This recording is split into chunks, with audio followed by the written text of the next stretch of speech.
Hello à tous, alors petite vidéo très rapide aujourd'hui, je regardais un documentaire tout à l'heure, là c'était un documentaire qui parlait des véganes et du paléo et le principe du reportage c'est donc de comparer les véganes au paléo. Bon bah jusque là rien d'extraordinaire, sauf que la personne qui représentait le régime paléo, elle n'était pas du tout, mais alors pas du tout, pour moi en tout cas significatif des personnes qui suivent le régime paléo. C'était une personne qui mettait en avant beaucoup le côté viandard, le côté on mange beaucoup de viande, le côté les animaux on s'en fout, en fait on est vraiment, voilà, on mange pour notre bien-être personnel et c'est absolument pas important, voilà, la souffrance des animaux, on achète des tomates en hiver, enfin tout va bien, enfin voilà, c'était vraiment n'importe quoi. Et ça c'est vraiment typique de l'image en fait qu'ont beaucoup de gens du régime paléo et de ce côté extrêmement viandard. Faut savoir en fait qu'historiquement le paléo, notamment voilà, il est né aux États-Unis et aux États-Unis en fait il y a vraiment une mise en avant du côté voilà viande, bacon, etc. Et moi en tout cas avec B-Move et Blandine aussi là-dessus me suis complètement sur le sujet. On essaie de montrer une image du paléo qui est absolument pas viandarde, c'est-à-dire en fait une image du paléo qui est respectueux du bien-être animal. Le but c'est manger principalement de la bonne viande et pas de la viande en quantité industrielle et d'origine industrielle.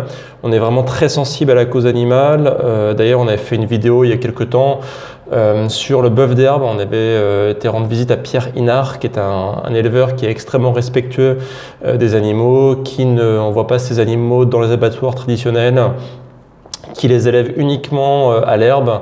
C'est-à-dire en fait que les animaux, ils ne mangent jamais de céréales pro-inflammatoires riches en oméga 6. Ce sont des animaux qui mangent uniquement de l'herbe toute l'année, de été comme hiver. Donc l'hiver, ils mangent de l'herbe séchée, donc on appelle le foin.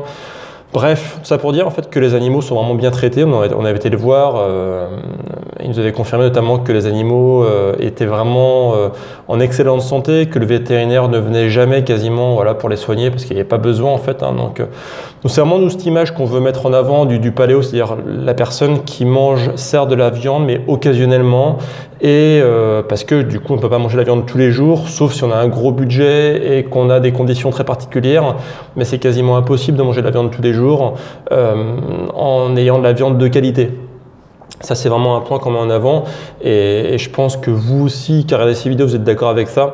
Donc voilà, en tout cas nous c'est vraiment pas l'image qu'on veut donner du paléo et on essaye voilà, souvent lorsqu'on parle de la viande qui est un sujet sensible, on veut mettre en avant le côté justement qualité avant quantité et en tout cas on est vraiment très loin de cette personne du reportage qui prenait de la viande low cost, enfin voilà, bon bref. Donc si vous voulez voir ce reportage que je n'ai pas aimé du tout, je vous mets quand même les liens en description. C'est un reportage qui pour moi n'a pas grand intérêt parce que voilà, c'est une image complètement biaisée du paléo, plein de clichés. Enfin, voilà, je voulais mettre une réponse en fait à tous les gens. Parce que d'ailleurs, je regardais les commentaires de la vidéo et il y avait tous les végans qui disaient ouais, les paléos c'est vraiment des n'importe quoi. Enfin, ils bouffent de la viande, ils devraient mieux la chasser plutôt que l'acheter en barquette. Enfin, bon.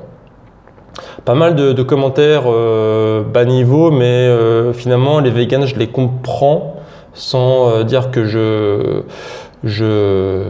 dis, enfin ce qu'ils disent c'est bien, mais en tout cas à la vue du reportage, si pour eux le paléo c'est ce qu'il y avait dans ce reportage, je les comprends tout à fait et quelque part je rejoins aussi un peu leur état d'esprit parce que ce reportage est complètement voilà, biaisé. Bon après voilà, je ne vais pas me focaliser là-dessus, comme beaucoup de reportages qui passent à la télévision, c'est des clichés, c'est voilà, on essaie de mettre en avant uniquement le côté sensationnel parce que finalement quand on montre des choses, comment dirais-je, assez lisse, on va dire, ça intéresse pas grand monde, il faut monter des côtés un peu extrêmes. Donc là, voilà, on a vu une personne qui était paléo, mais qui pour moi n'est pas paléo au sens où moi où je l'entends. Donc voilà, dites-moi dans les commentaires, vous, quel rapport vous avez à la viande, si vous en avez acheté souvent, si vous préférez comme moi la qualité à la quantité, parce que moi je vous dis, je consomme de la viande, allez, on va dire 3 fois par semaine et encore. Et le reste du temps, je consomme principalement des petits poissons gras et puis beaucoup de repas végétariens, même si je ne suis pas végétarien. Voilà. Voilà. Dites-moi ce que vous en pensez. Et puis d'ailleurs, pour information, j'ai un programme moi sur le paléo végétarien, justement pour apprendre à manger végétarien. Paléo végétarien, c'est-à-dire paléo avec peu ou pas de viande. Si ça vous intéresse, je vous mets le lien juste en dessous de la vidéo. Actuellement, il y a des conditions plutôt intéressantes sur ce programme-là. Voilà, en tout cas, c'était juste pour vous partager cet état d'esprit-là que j'avais vu en regardant ce reportage. Dites-moi dans les commentaires ce que vous en pensez. Et puis moi, je vous retrouve très vite pour une prochaine vidéo. Ciao!